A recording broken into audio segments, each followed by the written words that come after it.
જય સ્વામિનારાયણ વિદ્યાર્થી, good morning.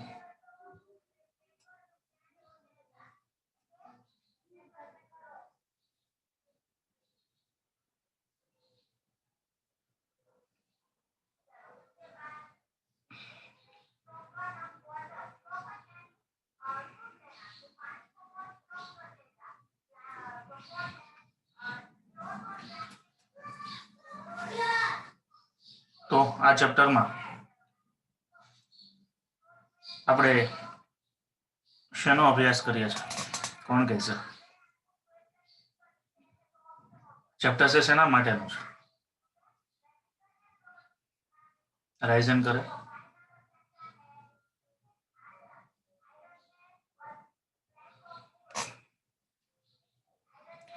અથવા તો ઓપ્ટિક્સના આ જે બધા પ્રકરણો છે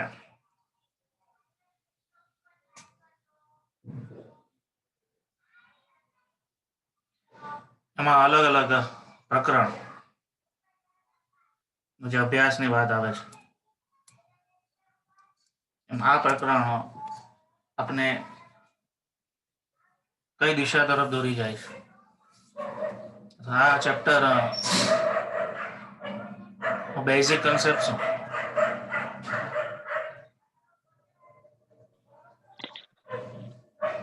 આ ચેપ્ટરનો બેઝિક સ્વભાવ પ્રકાશનો દ્વૈત સ્વભાવ છે. બેઝિક આમ પાયામાં પ્રકાશ દ્વૈત સ્વભાવ ધરાવે છે. એટલે કે દ્વૈત એટલે કયા કયા દ્વૈત?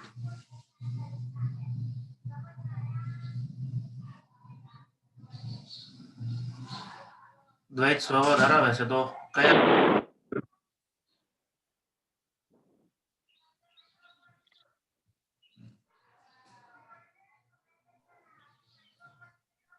કણ અને તરંગ એમ બે સ્વભાવ ધરાવે છે પ્રકાશ. પ્રકાશ કણ સ્વરૂપે પણ છે અને પ્રકાશ તરંગ સ્વરૂપે પણ છે. તરંગ સ્વરૂપે છે એની વાત તો આપણે આગળના ચેપ્ટરમાં થઈ ગઈ, પણ એ પ્રકાશનું બીજું સ્વરૂપ છે જેને કણ કહીએ છીએ. કણને આપણે શું કહીએ છીએ? ફોટોન. અને એ થિયરી ઉપરથી ફોટો ઇલેક્ટ્રિક અસર નો પ્રયોગ મળ્યો જે આઈન્સ્ટાઈને કર્યો.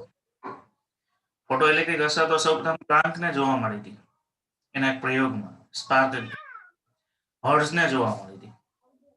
હર્ટ્ઝ જ્યારે વિદ્યુત પ્રયોગ કરતો હતો એમાં એને આકસ્મિક રીતે ફોટો ઇલેક્ટ્રિક અસર જોવા મળી. પછી એના બે વિદ્યાર્થીઓ છે, લિનાર્ડ, હોલવાસ, એને પ્રયોગ કરવાનું સૂચન કરે છે. એ બધા પ્રયોગોના તારણોને આધારે આઈન્સ્ટાઈન એ પ્રયોગને ફરીથી દોહરાવે છે અને આઈન્સ્ટાઈન પ્રયોગના આધારે પ્લાન્કની સમજૂતીના આધારે ફોટો ઇલેક્ટ્રિક અસરનું ગાણિતિક સૂત્ર આપે છે. અને ફાઇનલી મિલિકાન પણ ફોટો ઇલેક્ટ્રિક અસરનો પ્રયોગ ફરીથી કરીને પ્લાન્કનો અચળાંક h એની કિંમત મેળવે છે.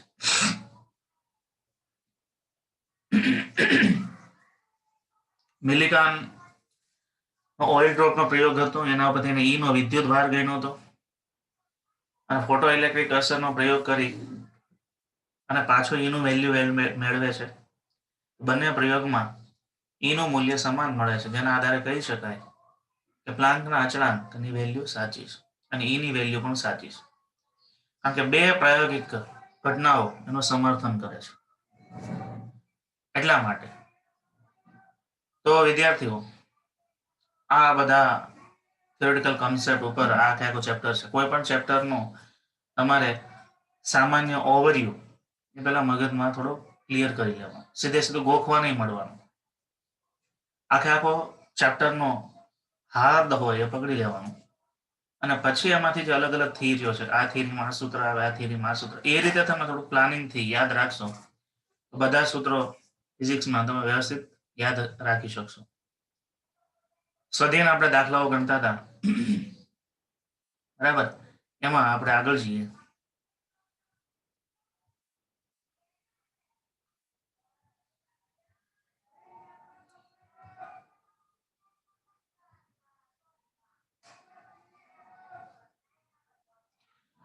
હું માનું છું ત્યાં સુધી 9મો 10મો 11મો દાખલો એ કદાચ મેં તમને હોમવર્કમાં આપ્યા હતા.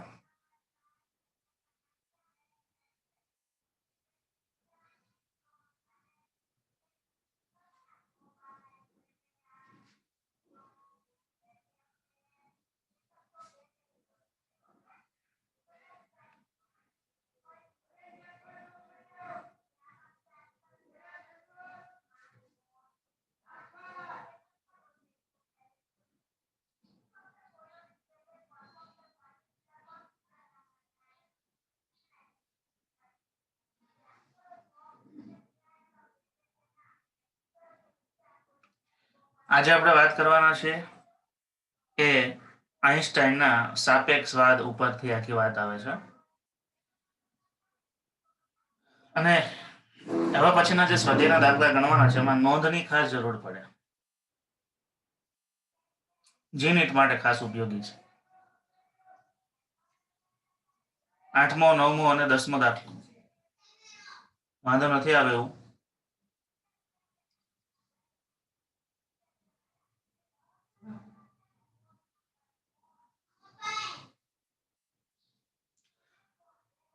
એક ચોક્કસ ધાતુ માટે થ્રેશોલ્ડ આવૃત્તિ આપણને આપેલી છે 3.3 × 10⁻14 હર્ટ્ઝ. ધાતુ પર આપાત થતી પ્રકાશની આવૃત્તિ આપેલી છે.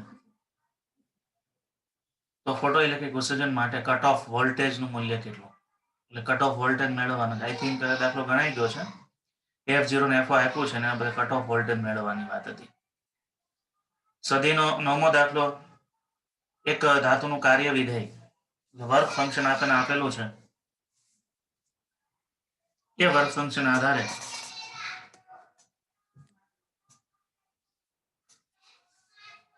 વર્ક ફંક્શન આપેલું છે φ0 અને આપાત થતી તરંગ લંબાઈ આપેલી છે.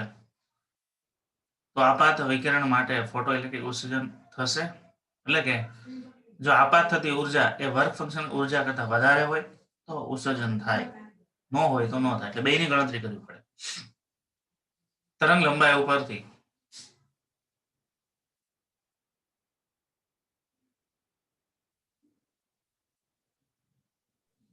હાલો સર, હા 28માં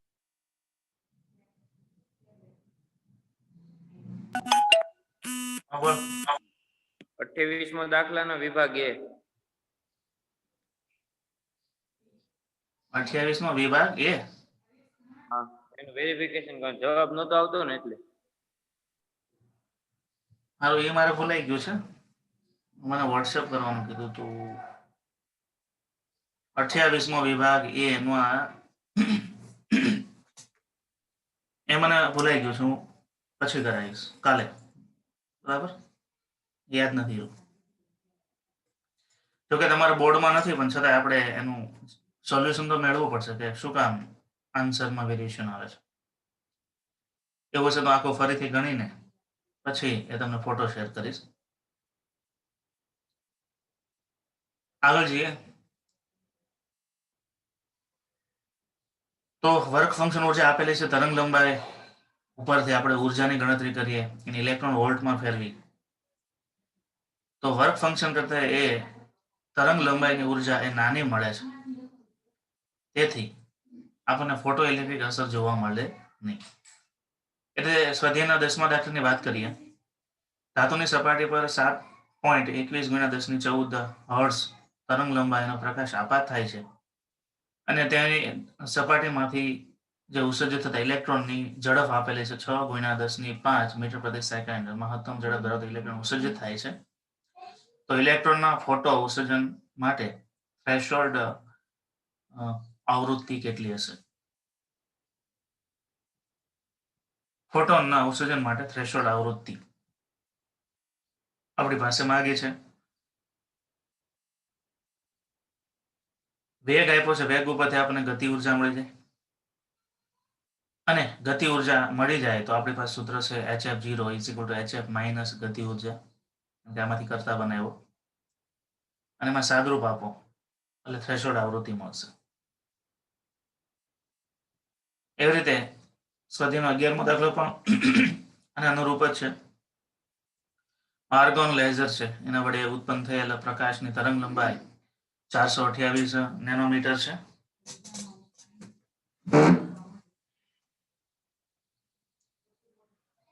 પ્રકાશનો ઉપયોગ ફોટો ઇલેક્ટ્રિક અસરમાં થાય છે.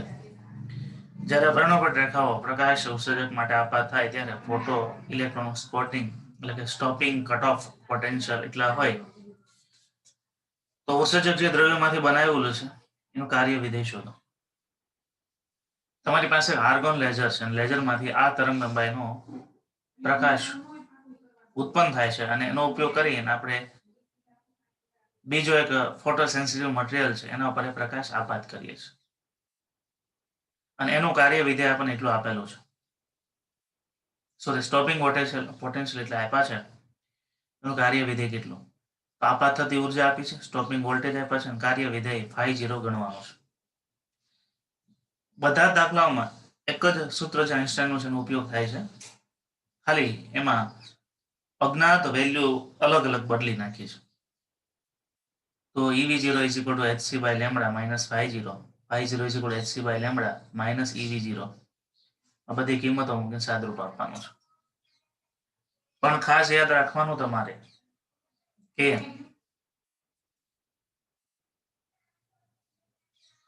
φ0 છે એ સ્ટોપિંગ વોલ્ટેજ વર્ક ફંક્શન ઉર્જા છે ઇલેક્ટ્રોન વોલ્ટમાં જ હોવી જોઈએ. આ જે સૂત્ર છે એમાં તમે ગણતરી કરો છો ત્યારે તરંગ લંબાઈ આપી છે, આ EV0 માં એની કિંમત મૂકેલ, આ આખી ગણતરી શેમાં થઈ ગઈ? જૂલમાં થઈ. એને તમે આ વડે ભાગો તો એનું ઇલેક્ટ્રોન વોલ્ટમાં રૂપાંતર થાય. આગળના પીરિયડમાં આપણે તમને કીધું એ પ્રમાણે જૂલમાંથી ઇલેક્ટ્રોન વોલ્ટ અને ઇલેક્ટ્રોન વોલ્ટમાંથી જૂલ ના ફેરફાર ની જે વાત છે એ તમારે દરેક પોઈન્ટ ઉપર ધ્યાનમાં લેવાની. નહીતર એવું થશે કે તમારું સૂત્ર સાચું હશે, ગણતરી સાચી હશે, પણ જવાબ જે આવવો જોઈએ નહીં આવે. આમ તો બોર્ડની અંદર આ પ્રકરણ માટે એવું અમે માન્ય રાખીએ છીએ કે કોઈ વિદ્યાર્થી જૂલમાં ગણતરી કરે કે કોઈ વિદ્યાર્થી ઇલેક્ટ્રોન વોલ્ટમાં ગણતરી કરે વેલિડ હોય, પણ MCQ માટે ન ચાલે. MCQ માં તમારો ઓપ્શન સિલેક્ટ કરવાનો છે એટલે ટ્રાન્સફર કરવું પડે. ખાસ બોર્ડની અંદર લેખિત એક્ઝામમાં તમે કોઈ પણ ગણતરી છે જૂલમાં કરો, કોઈ પણ ગણતરી છે ઇલેક્ટ્રોન વોલ્ટમાં કરો, બંને વેલિડ છે, બરાબર? એમાં કોઈ માર્ક્સ નહીં કાપી શકે. કદાચ સ્વાધ્યાયમાંની ગણતરી ઇલેક્ટ્રોન વોલ્ટમાં આપેલી હોય છતાં પણ તમે જૂલમાં ગણતરી બતાવો તો પણ તમને એને પૂરેપૂરા માર્ક્સ અપાય છે, બરાબર? તમને તો ખબર નથી કે આનો આન્સર ઇલેક્ટ્રોન વોલ્ટમાં સ્વાધ્યાયમાં આપ્યો છે એટલે એનું બહુ ટેન્શન નહીં લેવાનું. ઇલેક્ટ્રોન વોલ્ટ કે જૂલ માં કોઈ પણ રીતે પણ સાચો જવાબ આવવો જોઈએ, એ ખાસ અગત્યનું છે.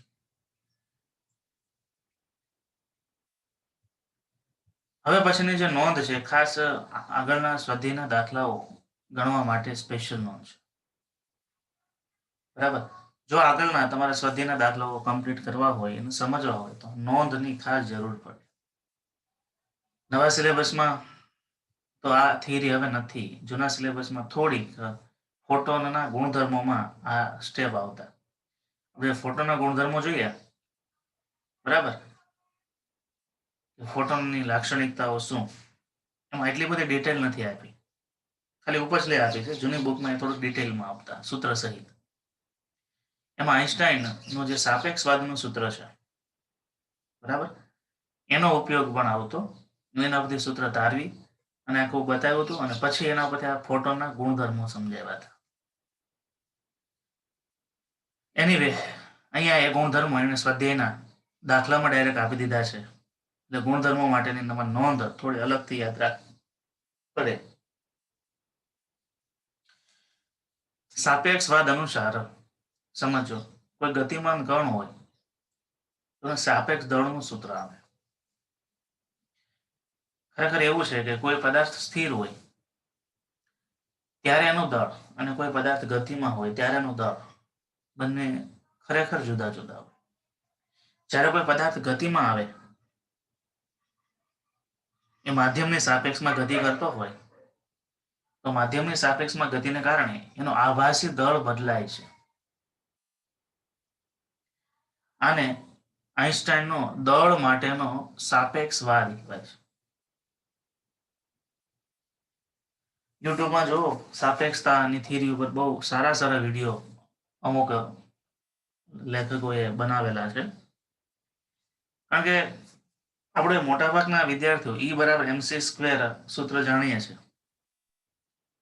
પણ એ E બરાબર mc સ્ક્વેર સૂત્રનો ઉદ્ભવ ક્યાંથી થયો, સાપેક્ષતાવાદની થિયરી શું છે, એ બહુ ઓછાને ખબર છે. સાપેક્ષ વેગ આપણે જાણીએ છીએ કે સાપેક્ષ વેગ બે એકબીજાની સાથે ઘણી ગતિ કરતા હોય તો એનો વેગની બાદબાકી થાય. બે પદાર્થો સામે સામે ગતિ કરતા હોય તો એ તો સાપેક્ષ વેગ છે. પણ આઈન્સ્ટાઈનનો સાપેક્ષતાવાદ એ કદાચ બહુ ઓછાને ખબર હોય. ખ્યાલ છે કોઈને સાપેક્ષતાવાદનો સિદ્ધાંત? આમ નામ સાંભળ્યું છે આઈન્સ્ટાઈનનો સાપેક્ષતાવાદનો સિદ્ધાંત, પણ એક્ઝેક્ટ એ કારણ કે બહુ હાયર ફિઝિક્સ છે, હારા હારા પ્રોફેસરો ગોથા મારી જાય છે એ સમજવા માટે. હાલો સર, હા, સાપેક્ષતાવાદ એ ક્વોન્ટમ ફિઝિક્સમાં આવે. એટલે કોઈ પણ 1 ગ્રામ કોઈ કણ છે ઈ બે સામે સામા ફોટોન ને આપણે પ્રકાશની ગતિ ઉર્જા એટલે એટલા વેગમાં એકબીજાને અથડાવવામાં આવે તો બ્રહ્માંડની બહુ મોટી એમાંથી ઉર્જા ઉત્પન્ન થાય. એટલે સાપેક્ષતાવાદને તમે નીચોવો ને તો એમાંથી અલગ અલગ ઘણા બધા તારણો નીકળે છે. એક્ઝેક્ટ સાપેક્ષતાવાદ છે ને એ તો તમે યુટ્યુબની સારી ચેનલમાંથી છે, 2-3 સારા વિડીયો મેં રેકોર્ડિંગ કરેલા રાખ્યા છે, પણ એ હું તમને પ્લે કરીને બતાવું તો એમાં કઈ વોઇસ એટલો ક્લિયર કટ આવે નહીં. કારણ કે ખાસ જોવા કરતા એમાં સમજવાનું બહુ જાજુ છે. તમે લખજો થિયરી ઓફ રિલેટિવિટી એવું લખજો, ને ઇંગ્લિશમાં કહેવાય થિયરી ઓફ રિલેટિવિટી. સાપેક્ષતાવાદને કહેવાય theory of relativity in Hindi એમ કરીને લખજો. એટલે એમાં સારા સારા વિડીયો અત્યારે નથી લખવાનું, અત્યારે પેલા સમજી લઈએ, નહીતર આ નહીં આવે. કારણ કે આ થોડું સમજશું ને તો એમાં ટપવો પડશે. એનીવે, માનો કે તમારી પાસે 5 કિલોગ્રામની તમારી બેગ છે. તમને એક ઉદાહરણ આપો. 5 કિલોગ્રામની બેગ એટલે આમ સામાન્ય વજન કહેવાય, તમને ઉચકવામાં કોઈ તકલીફ નહીં થાય. હવે માનો વેકેશન પડ્યું, જો કે હજુ વેકેશન ખુલ્યું જ નથી, પણ છાત્રાલયમાંથી વેકેશન પડ્યું અને તમે બેગ દોડીને લઈને ગેટ સુધી જાઓ છો. ત્યારે તમે આમ જુસ્સામાં હોય એટલે આ ખબર ન પડે, પણ ખરેખર તમે ઊભા છો ને બેગ પકડીને ઊભા છો ત્યારે એનું જે વજન છે એના કરતાં તમે દોડે ત્યારે એનું વજન છે ખરેખર વધી જતું એવું આપને આભાસ થાય. આની વાસ્તવિકતા છે. કોઈ ભારે વસ્તુ લઈને તમને દોડવાનું કેમ તો વસ્તુનું વજન વધી ગયું એવું લાગે આપણને. શું કામ? કારણ કે એનું આભાસી દળ છે એ પિક્ચરમાં આવ્યું. એ આધારે સાપેક્ષતાવાદ છે. તો ખરેખર ગતિમાન કણ નું સાપેક્ષ દળનું સૂત્ર આવું છે, m બરાબર m0 ના છેદમાં 1 વર્ગમૂળ 1 - v²/c². ધ્યાન આપજો, જે m0 છે પદાર્થનું રેસ્ટ માસ છે. પદાર્થનું રેસ્ટ માસ m0 બરાબર. તો આ સૂત્ર પ્રમાણે જો કોઈ કણ નો વેગ પ્રકાશના રેસ્ટ એટલે જ્યારે પદાર્થ સ્થિર છે ત્યારનું માસ છે. જ્યારે પદાર્થ ગતિ કરતો હોય ત્યારે એનું દળ આ રીતે આ સૂત્ર પરથી બને સાચું છે. આ સૂત્ર પ્રમાણે તમે જુઓ કે જ્યારે કોઈ પદાર્થ છે એ પ્રકાશના વેગ જેટલા વેગથી ગતિ કરતો, એટલે કોઈ કણ પદાર્થ કણ એ પ્રકાશના વેગ જેટલા વેગથી ગતિ કરતો હોય તો v બરાબર c મૂકી શકાય અંશમાં, અહીંયા છેદમાં અંશમાં, તો c²/c² એટલે 1 થઈ ગયો. 1 - 1 0 થઈ ગયું. 0 નો વર્ગમૂળ 0 છેદમાં 0, તો અહીંયા દળ થશે ઇન્ફાઇનાઇટ. કોઈ કણ પ્રકાશના વેગ જેટલા વેગથી ગતિ કરતો હોય તો એનો આભાસી દળ એટલે ગતિ કરતા પદાર્થનું દળ ખરેખર આભાસ કેટલો હોય તો કે અનંત જેટલો હોય. એટલે એના પરથી એવું થાય કે કોઈ પદાર્થનો વેગ આપણે પ્રકાશના વેગ જેટલો વેગ કોઈ કણનો મૂકી જ નથી શકતા. એટલે જ્યારે કોઈ વેહિકલ હોય કે કોઈ પણ વસ્તુ હોય ને જેમ વધારે વેગથી ગતિ કરાવ્યું હોય તો વધુ ઉર્જાની જરૂર પડે છે. એટલા માટે કારણ કે એનું આભાસી વજન છે પિક્ચરમાં આવે છે. પણ એ પ્રકાશની નિયર અબાઉટ હોય તો અથવા તો બહુ હાઈ સ્પીડ હોય તો અમુક લિમિટેડ સ્પીડ માટે વાંધો નથી. તમને યાદ હોય સાયક્લોટ્રોનની મર્યાદામાં પણ આ સૂત્ર આપણે યાદ કર્યું હતું. ગતિમાન પદાર્થનું દળ કે જ્યારે ઇલેક્ટ્રોન બહુ વધારે વેગથી ગતિ મળે છે કરવા ત્યારે આ સૂત્ર પ્રમાણે એનું દળ બદલાઈ જાય છે. દળ બદલવાથી શું થાય છે? એની આવૃત્તિ બદલાય છે, જે એસી આવૃત્તિ સાથે મેચ નથી થઈ શકતી. એ સાયક્લોટ્રોનની મર્યાદા હતી. ઓકે, આના પરથી આ સૂત્ર મળ્યું કે m0 = m into root of 1 - v²/c². અને સમીકરણ 1 તરીકે સાચવી રાખો. આઈન્સ્ટાઈનનું આ સાપેક્ષતાવાદ અનુસાર એક દળનું સૂત્ર હતું, એમ સાપેક્ષવાદ અનુસાર ગતિ કરતા પદાર્થની ઉર્જાનું સૂત્ર પણ એને આપ્યું છે. આ સૂત્ર કેવી રીતે આવે? તો MSc ઇન ક્વોન્ટમ ફિઝિક્સ કરો ને ત્યારે સાબિતી આવે છે. અહીંયા આપણે સ્વીકાર લેવાનો છે. તો આઈન્સ્ટાઈનના સાપેક્ષવાદ અનુસાર ગતિ કરતા પદાર્થની ગતિ ઉર્જા E² = cp² + m0 * c². E² એટલે પદાર્થની ઉર્જા, c એટલે પ્રકાશનો વેગ, p એટલે પદાર્થનો વેગમાન, અને m એટલે 0 એટલે રેસ્ટ માસ, અને c એટલે પ્રકાશનો વેગ. તો ફોટોન છે તો પ્રકાશને કણ તરીકે સ્વીકાર્યો ને. ફોટોન માટે એનો વેગ કેટલો હોય? તો ફોટોન છે પ્રકાશનો જ કણ છે, તો પ્રકાશનો વેગ જેટલો જ વેગ હોય. ફોટોન માટે v = c થઈ જશે. આ v = c તમે સમીકરણ 1 માં મૂકી દો. તો v = c મૂકો એટલે m0 = m થઈ ગયું. તો સોરી, સમીકરણ 1 પરથી v = c 1 - 1 એટલે 0, એને ગુણ્યા m એટલે 0. Sorry, m0 = 0. તો ફોટોન માટેનું રેસ્ટ માસ 0 છે, એટલે કે ફોટોન ક્યારે સ્થિર હોતો નથી. તો સીધી વાત, પ્રકાશ ઉભો રહેશે. પ્રકાશ ઉભો રહ્યો કે નથી ઉભી રહેતો. પરાવર્તન થાય, બધું થાય, એવું હોના એનો વેગ શૂન્ય નથી. તો સમીકરણ 2 પરથી હવે સમીકરણ 2 માં આવો. આ કિંમત સમીકરણ 2 માં મૂકો. તો m0 = 0 હોય તો E² = c² p² એવું થાય. પણ p બરાબર શું થાય? mv છે. તો E² = c² m * v². પણ v ની જગ્યાએ શું મૂકવાનું છે? c મૂકવાનું છે. એટલે c² * c² એટલે c⁴ એને ગુણ્યા m². બરાબર. અને બંને બાજુ વર્ગમૂળ લ્યો તો E = mc². આ સૂત્ર ક્યારે સાચું છે? તો કે કોઈ પણ પદાર્થ નું દળ m હોય અને પ્રકાશના વેગ જેટલા વેગથી ગતિ કરતો હોય તો એની પાસેની ઉર્જા એટલી થાય. એની આગળ જઈએ. પણ ઇલેક્ટ્રોન છે એ તો ફોટોન તો નથી, એ તો વાસ્તવિક કણ છે. ઇલેક્ટ્રોન માટે આ સૂત્ર કઈ રીતે લખાશે? તો mc² - m0 c². કારણ કે ઇલેક્ટ્રોન રેસ્ટ માસ છે, ફોટોનને રેસ્ટ માસ નથી. સમજાણી કે વાત? એટલે આ સૂત્ર છે ને એ આના પરથી આવે. તો ફોટોન છે ને કોઈ રેસ્ટ માસ નથી, એટલે એના માટે E = mc² સૂત્ર સાચું, એ પ્રમાણેની ઉર્જા નક્કી થાય. પણ ઇલેક્ટ્રોન જેવા કણ માટે તો રેસ્ટ માસ છે, અને પોતે ગતિ કરતો હોય તો એનું ગતિમાન માટેનું માસ છે, અને સ્થિર હોય તો સ્થિર માટેનું દળ છે, કારણ કે તો કણ છે. તો એના માટે આઈન્સ્ટાઈને સૂત્ર આપ્યું mc² - m0², જ્યાં રેસ્ટ માસ છે ને એના માટે ગતિ કરતા ઇલેક્ટ્રોનનો દળ છે. અને ગતિ કરતા ઇલેક્ટ્રોનનું દળ કઈ રીતે નક્કી થાય? તો ગતિ કરતા ઇલેક્ટ્રોનનું દળ પછી આ સૂત્ર પરથી નક્કી થાય. ખાસ કરીને વિદ્યાર્થીઓ આ જે સમીકરણ છે, સમીકરણ નંબર 3, આને કહી દેવાનું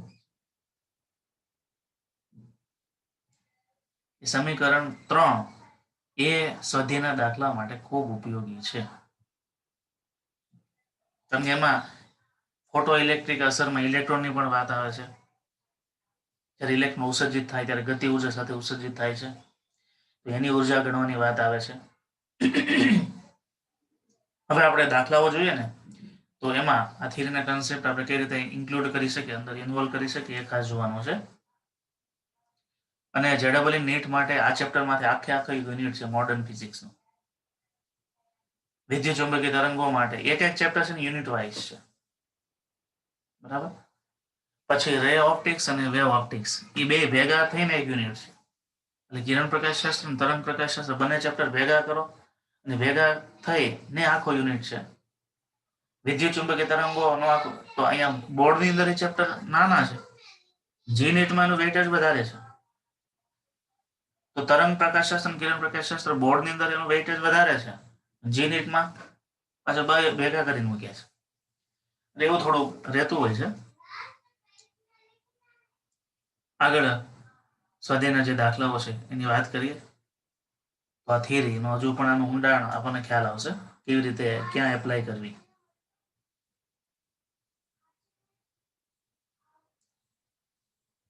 20મો દાખલો. વધારાનું સ્વાધ્યાય બોર્ડમાં તો ન હોય પણ આપણે ખાલી એમસીક્યુ ને કન્સેપ્ટ તરીકે સમજવાનું છે. શૂન્યાવકાશ નળીમાં એટલે એક વેક્યુમ ટ્યુબ છે. તફાવત ઉત્સર્જક, એક બાજુ ઉત્સર્જક છે જેમાંથી ઇલેક્ટ્રોન ઉત્સર્જિત થતા હોય અને એને ફિલામેન્ટને ગરમ કરો એટલે થર્મો એમિશન એટલે તાપમાનને કારણે ઉત્સર્જિત થતા ઇલેક્ટ્રોન એ ઉત્સર્જિત થાય. ઉત્સર્જાયેલા અને ઉત્સર્જકની સાપેક્ષ 500 વોટ સ્થિતિમાન તફાવતને કારણે કલેક્ટર પર આપાત થતા. હવે ઇલેક્ટ્રોન ઉત્સર્જિત થયા એને ખેંચવા માટે તમે આ બાજુ શું મૂક્યું છે? પોઝિટિવ વોલ્ટેજની પ્લેટ મૂકી છે એટલે ઉત્સર્જિત ઇલેક્ટ્રોન ખેંચાય અને એ તરફ આવે એટલે ગતિ ઉર્જા. તમે ધ્યાન રાખો, આ વાત આપણે આગળ પણ કરી છે. E/m નો ગુણોત્તર મેળવવા માટે જે થોમ્સન ના પ્રયોગમાં પણ એ વાત આવી. ઇલેક્ટ્રોન ગનની મેં તમને વાત સમજાવી હતી. ઇલેક્ટ્રોન ગનમાંથી ઇલેક્ટ્રોન ઉત્સર્જિત થાય પણ એને પ્રવેગિત કરવા માટે એને પોઝિટિવ એનોડની જરૂર પડે, એને કલેક્ટર પણ કહેવાય, બરાબર. એટલે એનોડ છે પોઝિટિવ, એટલે ઇલેક્ટ્રોન ઉત્સર્જિત થયેલો સીધો એનોડ તરફ ખેંચાય એટલે એની પાસે ગતિ ઉર્જા આવે.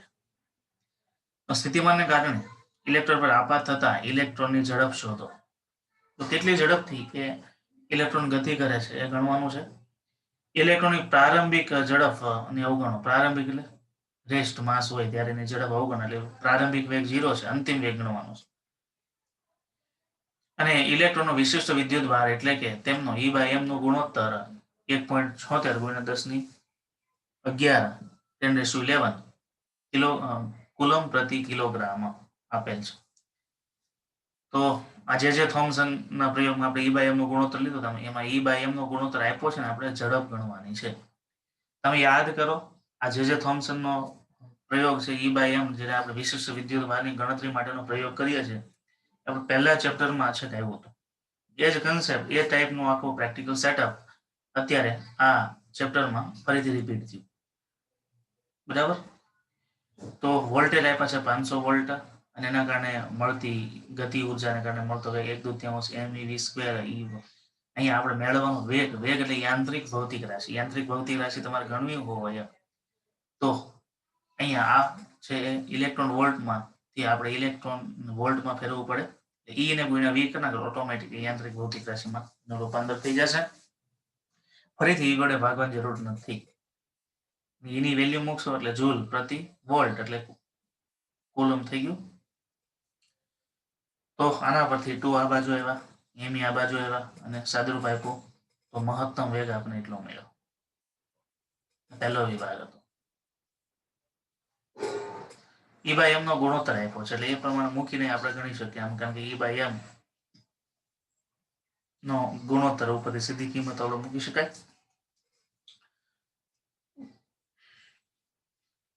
બીજા વિભાગને શું કહે છે? એમાં તમે ઉપયોગ કરેલા સમીકરણ પરથી હવે આપણે જે સમીકરણ કર્યું ઉપયોગ એ બરાબર છે, પણ હવે 500 વોલ્ટની જગ્યાએ તમારે 10,000 મેગાવોલ્ટ જેટલો વિદ્યુત સ્થિતિમાન માટે ઇલેક્ટ્રોનની ઝડપ મેળવો.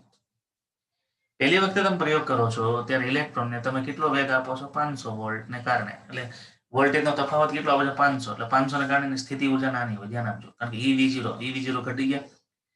V0 નાના તો ગતિ ઉર્જા પણ નાની, ગતિ ઉર્જા નાની તો વેગ નાનો, વેગ એટલો મળે. હવે તમને V0 કેટલા કહે છે?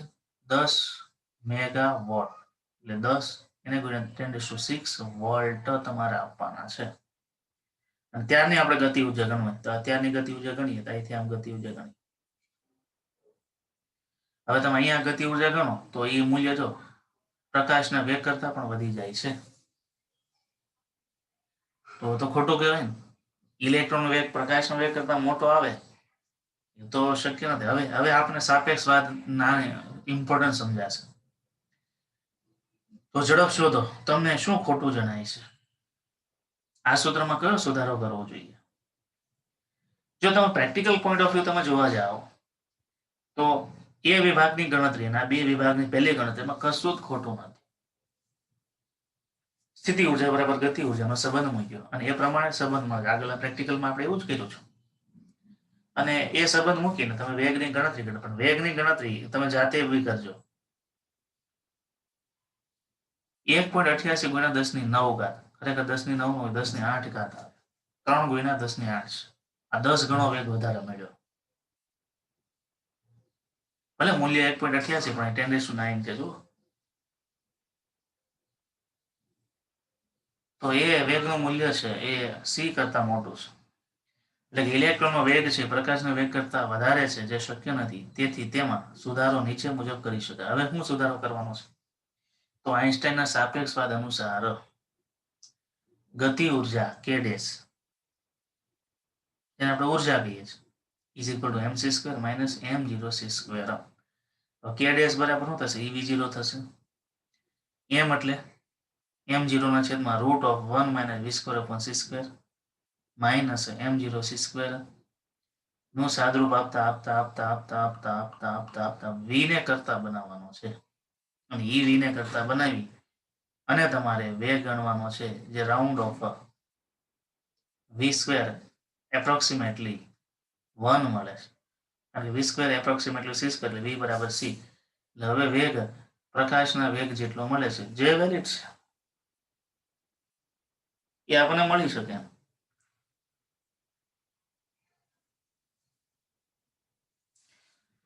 ખ્યાલ આવ્યો? આ વધારાનો દાખલો બોર્ડ માટે નથી, પણ થિયરીનો કન્સેપ્ટ તો એટલે તમને એમ થતું હોય કે ભાઈ સાપેક્ષતાવાદ નો મૂકીએ તો નો ચાલે, એની શું જરૂર છે? તમારી પાસે દળ છે, દળ પ્રમાણે તમે ગણતરી કરો છો, તો એમાં તમારું કાંઈ અટકતું નથી. પણ આવી હાયર એક્સપેરિમેન્ટમાં જ્યારે કોઈ કણનો વેગ છે ખૂબ જ વધારે હોય અથવા તેને ખૂબ મોટી ઉર્જા આપવામાં આવે, ત્યારે પ્રેક્ટિકલ મૂલ્ય અને થિયોરિટિકલ મૂલ્યો જુદા પડે છે. અને એ સાપેક્ષતાવાદ અનુસાર ગણો તો વાંધો નથી આવતો. ડાયરેક્ટ થિયરી પ્રમાણે ગણો તો થિયોરિટિકલ કન્સેપ્ટ અને પ્રેક્ટિકલ રિઝલ્ટ બંને જુદા મળે છે. 3 માર્ક્સ માટે આઈએમપી પણ હું માનું ત્યાં સુધી આ વધારાના દાખલાઓ છે, એટલે કદાચ તમારે બોર્ડ માટે આ વખતે નથી, પણ જેડબલઈ અને નીટ માટે તો ખાસ.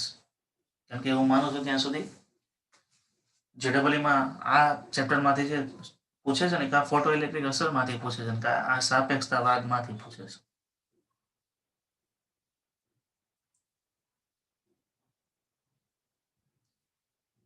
એકવીસમો દાખલો. એક સરખી ઉર્જા ધરાવતા 5.20 × 10⁶ મીટર/સેકન્ડ જેટલી ઇલેક્ટ્રોનની ઝડપ ધરાવતા ઇલેક્ટ્રોન બીમ, મારો કોટ, વેગને લંબ રૂપે 1.3 × 10⁻⁴ ટેસ્લા. હવે ચુંબકીય ક્ષેત્રની વાત, ચુંબકીય ક્ષેત્ર લગાડેલ છે. ઇલેક્ટ્રોનનો બીમ છે, એટલે ઇલેક્ટ્રોનનો બીમ એટલે ગતિ કરતા ઇલેક્ટ્રોનનો માર્ગ, એમાં ચુંબકીય ક્ષેત્ર લાગુ પાડ્યું છે. અને ચુંબકીય ક્ષેત્ર તમને ખબર છે, ઇલેક્ટ્રોન જ્યારે ચુંબકીય ક્ષેત્રમાંથી લંબરૂપે આપાત થાય ત્યારે શું થાય છે? માર્ગ છે વર્તુળમય બને છે. વર્તુળમય માર્ગની ત્રિજ્યા આવે છે. તો જે વર્તુળમય માર્ગ બને છે એની ત્રિજ્યા આપણને આપેલી છે. કેટલી? તો ત્રિજ્યા છે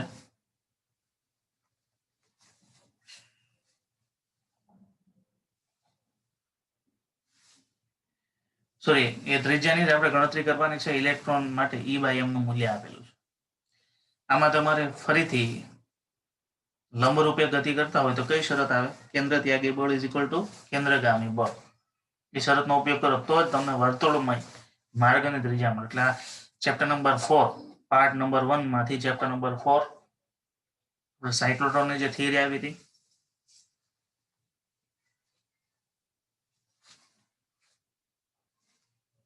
બરાબર, ચેપ્ટર નંબર 4 ને અહીંયા તમારે આ ચેપ્ટર સાથે લિંક કરવાનું છે.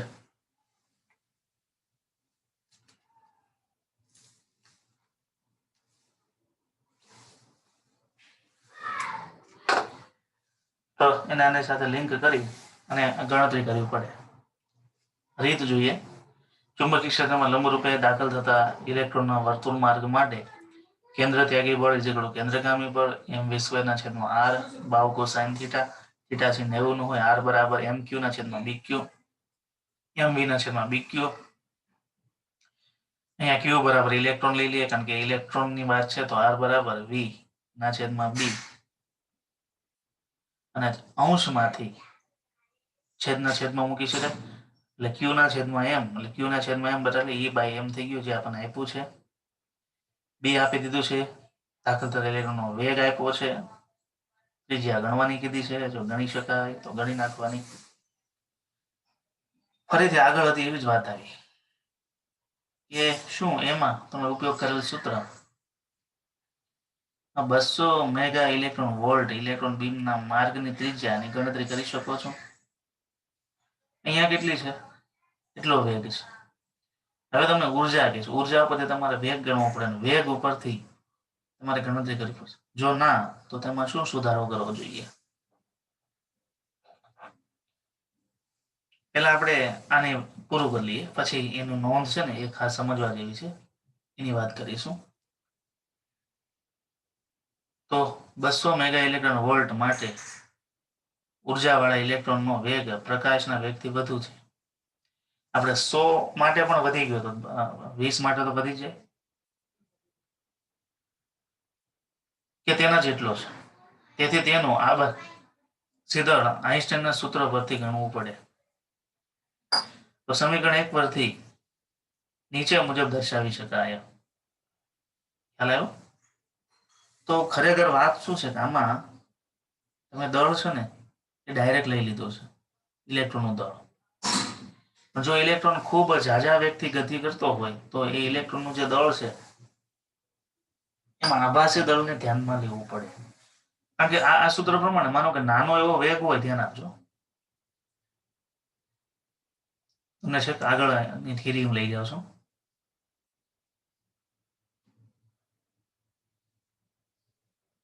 અહીંયા તમે જુઓ કોઈ પદાર્થનો વેગ સામાન્ય નાનો એવો હોય, અમુક મીટર પ્રતિ સેકન્ડ સુધી હોય કે અમુક કિલોમીટર પ્રતિ સેકન્ડ સુધી હોય, ત્યાં સુધી એ વેગનું મૂલ્ય c ની સાપેક્ષમાં ખૂબ નાનું કહેવાય.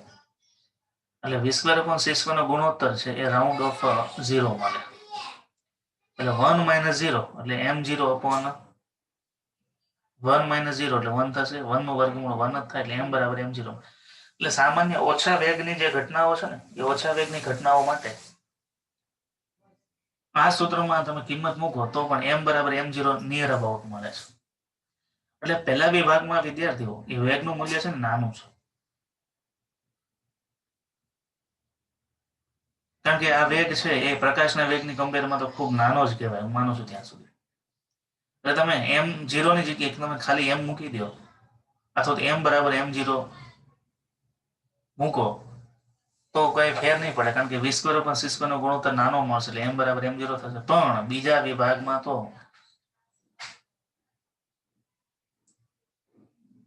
200 મેગા ઇલેક્ટ્રોન વોલ્ટ ઉર્જા વાળો એનો વેગ ખૂબ વધી જાય ને પ્રકાશના વેગ થી વધુ થઈ જાય અથવા એના જેટલો વધુ તો આપણે સ્વીકારીએ પણ એના જેટલો તો વેગ થાય તો તેનું આભાસી દળ આઈન્સ્ટાઈનના સૂત્ર પરથી લેવું પડે.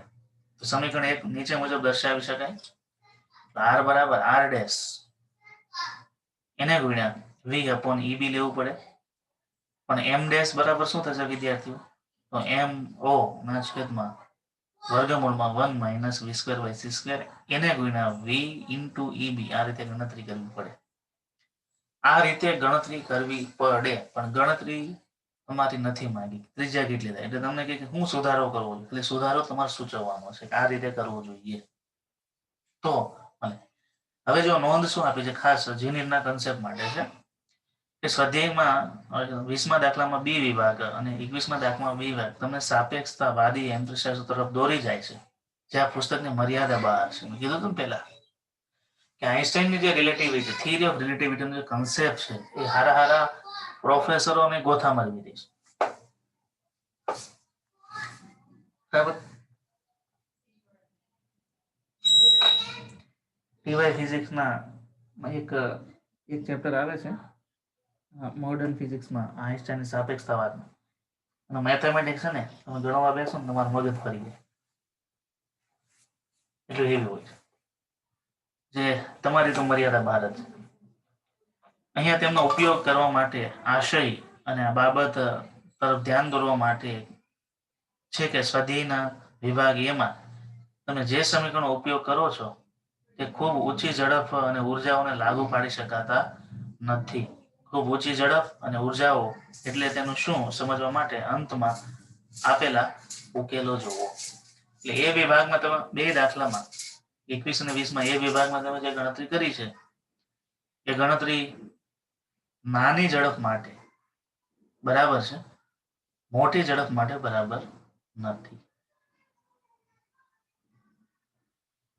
ત્યાર પછી વિદ્યાર્થીઓ 22માં દાખલાની વાત કરી. એ હવે પછીના દાખલાઓ છે કોમન છે. 100 વોલ્ટ જેટલો કલેક્ટર વોલ્ટેજ ધરાવતી એક ઇલેક્ટ્રોન ગન માં નીચા દબાણે રહેલો હાઇડ્રોજન વાયુ, દબાણમાં તો કઈ ઇમ્પોર્ટન્ટ નથી પણ આપ્યું છે, ભરેલા ગોળાકાર બલ્બમાં ઇલેક્ટ્રોન છોડે છે. એક ઇલેક્ટ્રોન ગન માંથી હાઇડ્રોજન વાયુ ભરેલો બલ્બ છે એમાં ઇલેક્ટ્રોનનો મારો ચલાવે છે. 2.83 × 10⁻⁴ ટેસ્લા જેટલું ચુંબકીય ક્ષેત્ર ઇલેક્ટ્રોનનો માર્ગ ને 12 મીટર 12 સેન્ટીમીટર ત્રિજ્યામાં વર્તુળાકારમાં વાળે છે. જ્યારે ઇલેક્ટ્રોન પસાર થાય છે એટલી ઉર્જાને કારણે એને વેગ મળે, એ વેગને કારણે ઇલેક્ટ્રોન જે પસાર થાય એટલા ચુંબકીય ક્ષેત્રમાંથી પસાર થાય ત્યારે એટલા માર્ગની ત્રિજ્યામાં, એટલે આર આપ્યું છે, બી આપ્યું છે ને એનો પ્રવેગિત વોલ્ટેજ આપ્યો છે, વાળે છે. આ માર્ગ એટલા માટે જોઈ શકાય છે કે માર્ગમાં આવતા વાયુના આયનો ઇલેક્ટ્રોનને આકર્ષીને બીમને કેન્દ્રિત કરે છે તથા ઇલેક્ટ્રોન પ્રાપ્ત કરીને પ્રકાશનું ઉત્સર્જન કરે છે. આ રીતે ફાઇન બીમ ટ્યુબ પદ્ધતિ કહે છે. આપેલ માહિતી પરથી E/m મેળવો.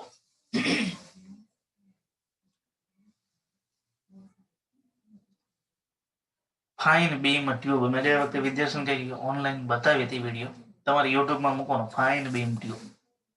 જો એક હાઇડ્રોજન વાયુ ભરેલું કન્ટેનર હોય, આના પછીના ચેપ્ટરમાં હાઇડ્રોજનના વર્ણપટની વાત આવશે. હાઇડ્રોજન ગેસ ભરેલો એક કન્ટેનર હોય, એક ટ્યુબ હોય, એની એક બાજુથી ઇલેક્ટ્રોન છે ને ગતિ આપવામાં આવે અને ટ્યુબના વિસ્તારમાં ચુંબકીય ક્ષેત્ર લાગુ પાડેલું હોય.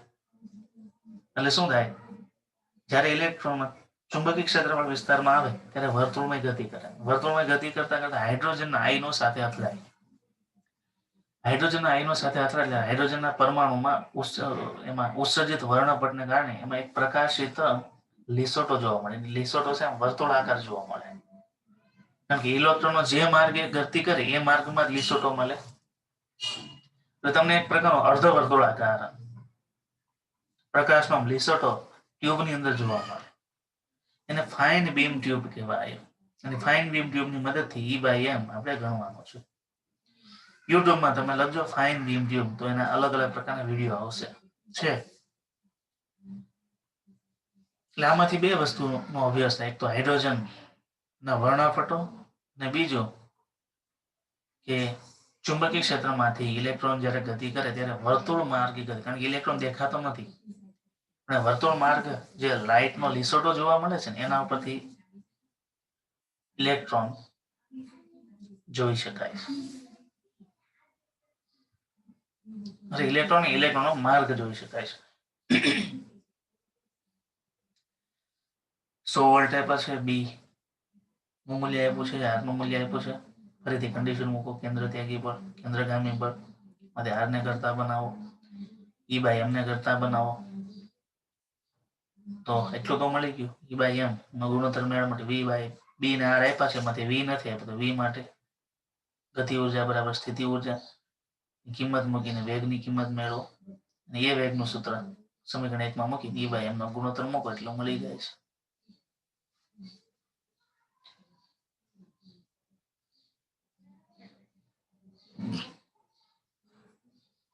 આગળ 23 અને 24 દાખલાની વાત આવે છે. એ બહુ નાના છે. એક્સરે કિરણ ટ્યુબની વાત આવે છે. એક્સરે કિરણ ટ્યુબ પણ આના પછીના ચેપ્ટરમાં છે, બરાબર. એટલે વધારે આપણે ક્લિયર કરીશું. એમાં પણ એક ઇલેક્ટ્રોડ હોય, એક કેથોડ હોય. એને ગરમ કરો એટલે ઇલેક્ટ્રોડ એમાંથી ઉત્સર્જિત થઈને કેથોડ સાથે અથડાય. કેથોડ સાથે અથડાય ને એટલે એમાંથી અલગ અલગ પ્રકારના વિકિરણો ઉત્સર્જિત થાય.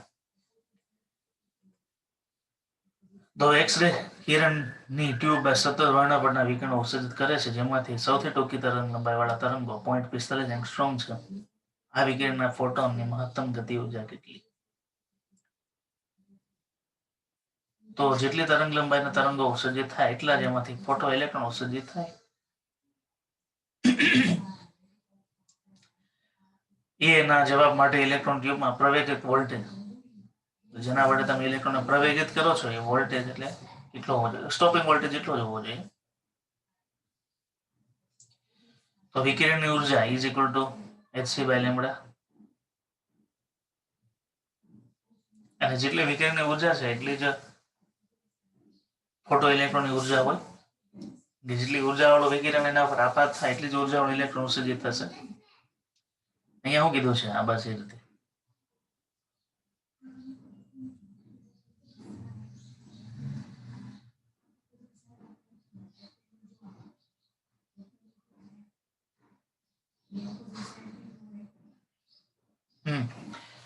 ફોટોની ઉર્જા એ જ વિકિરણની ઉર્જા.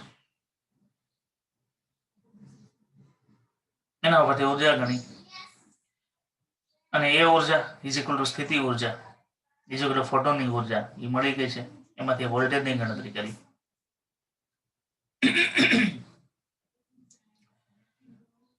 ઇલેક્ટ્રોનની પોઝિટ્રોન સાથેની ઉચ્ચ ઉર્જા અથડામણો માટેનું એક્સેલેટર પ્રયોગમાં કોઈ ઘટનાનું અર્થઘટન 10.2 BeV ની કુલ ઉર્જાના ઇલેક્ટ્રોન પોઝિટ્રોન જોડકાના પૂર્ણ નાશ દ્વારા સમાન ઉર્જાના 2 ગેમા કિરણોના ઉત્સર્જિત તરીકે થાય છે. અને દરેક ગેમા કિરણ સાથે સંકળાયેલ તરંગ લંબાઈ કેટલી? 1 BeV એટલે બિલિયન છે. Billion electron volt 10⁹ electron volt. Printing mistake નથી. બિલિયન 10⁹. એટલી ઉર્જા આપેલી છે ને એના કારણે મળતા તરંગો ઉત્સર્જિત થઈને તરંગ લંબાઈ ગણવાની છે. ટૂંકમાં ઘટનાઓ જુદી જુદી છે, રીત તો એની જ. તો E ડેશ બરાબર 10.2 × 10⁹ ઇલેક્ટ્રોન વોલ્ટ માંથી 2 ગેમા કિરણો ઉત્સર્જિત થાય છે. તમે એટલી ઉર્જા આપો એમાંથી 2 ઉત્સર્જિત એટલે 2 ને અડધી ઉર્જા મળે છે. ખ્યાલ આવ્યો? એટલે 1 ને મળતી ઉર્જા is equal to E/2. E બરાબર શું? hc/λ. λ બરાબર hc/E. પણ ખરેખર E બરાબર શું છે? E'/2 છે. એટલે જે ઉર્જા આપી છે ને એના કરતા અડધી ઉર્જા લેવાની અને એ ગણતરી કરવાની. 25મો 30મો 26મો 27મો 29 આ બધા દાખલાઓ તીવ્રતા ઉપર આધારિત રાખે છે. એની વાત આપણે કાલે કરીશું. પરમ દિવસે દ્રવ્યનું તરંગ સ્વરૂપ, એના માટે ડેવિસન ગર્મરનો પ્રયોગ,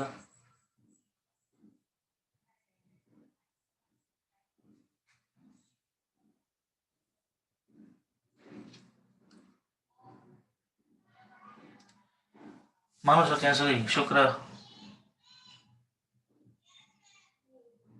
ગુરુ શુક્રમાં તમારા ચેપ્ટર પૂરું થઈ જશે.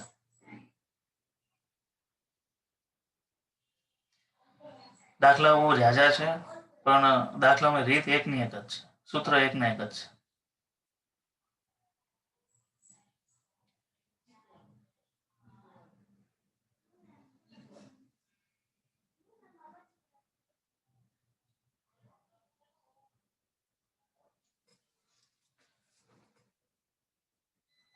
બુધવારે તમારી ટેસ્ટ છે આફ્ટરનૂનમાં.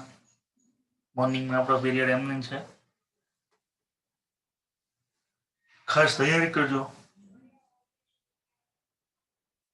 બંને લેખામાંથી પેપર હશે. ચેપ્ટર તો તમને ખબર જ છે, તરંગ પ્રકાશ શાસ્ત્રમાંથી MCQ ટેસ્ટ આપણે કાઢવાના છે.